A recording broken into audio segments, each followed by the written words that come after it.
ഒരു ദിവസം ഡാക്കിനി കാട്ടിലൂടെ പോകുമ്പോൾ, ഈ കുട്ടൂസൻ മന്ത്രവാദിയുടെ വീട്ടിലേക്കുള്ള വഴി ഏതാ? ഏ, അതാരാ ചോദിച്ചത്? ഞാനാ. ഹി ഹി ഹി. അയ്യോ, മിണ്ടുന്ന ഗുഹ. മിണ്ടുക മാത്രമല്ല, നടക്കുകയും ചെയ്യും. ഹി ഹി ഹി.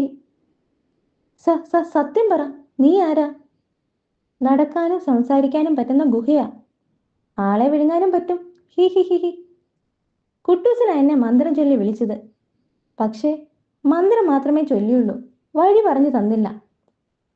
വഴി ഞാൻ പറഞ്ഞു തരാം. എന്തിനാ കുട്ടൂസൻ വിളിച്ചത്? 2 പിള്ളേരെ വിഴുങ്ങാനാണെന്നാ പറഞ്ഞത്. ഹാ, ഞാൻ ഊഹിച്ചു. എന്നാ പിന്നെ അമ്മൂമ്മ കേറിക്കോ. അമ്മൂമ്മ വെറുതെ നടക്കേണ്ടല്ലോ. കേറിയാ നീ വിഴുങ്ങുമോ? ഷേ, ഇല്ലെന്നേ. വിഴുങ്ങിയാൽ പിന്നെ ഞാൻ ആരോട് വഴി ചോദിക്കും? ശരി, കേറാം. ആ കിണറ്റിന്റെ അടുത്ത് നിന്ന് വലത്തോട്ട് തിരിയണം. ഹി ഹി ഹി ഹി. തുറന്ന വാഹനത്തിൽ സഞ്ചരിക്കുന്നത് പോലുണ്ട്. എത്തി, സ്ഥലമെത്തി. ഡാക്കിനി ഉണ്ടായിരുന്നോ? ഹി ഹി ഹി ഹി. ഞാനാ വഴി പറഞ്ഞു കൊടുത്തത്. വഴി ഫോൺ ചെയ്ത് ചോദിച്ചാൽ പോരായിരുന്നോ? അതിനെനിക്ക് ഫോണില്ല.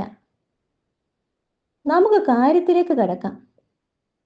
രാജുവും രാധയും വരുന്ന വഴിയിൽ നീ പോയി നിൽക്കണം.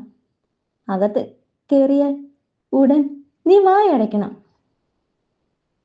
അവർ കയറുമോ? വല്ല സമ്മാനപ്പൊതിയും വയ്ക്കാം, അവർ വന്ന് എടുത്തോളും. മായാവി ഇതെല്ലാം കാണുന്നുണ്ടായിരുന്നു. കുട്ടികളെ കൊടുക്കാനാണല്ലോ പരിപാടി.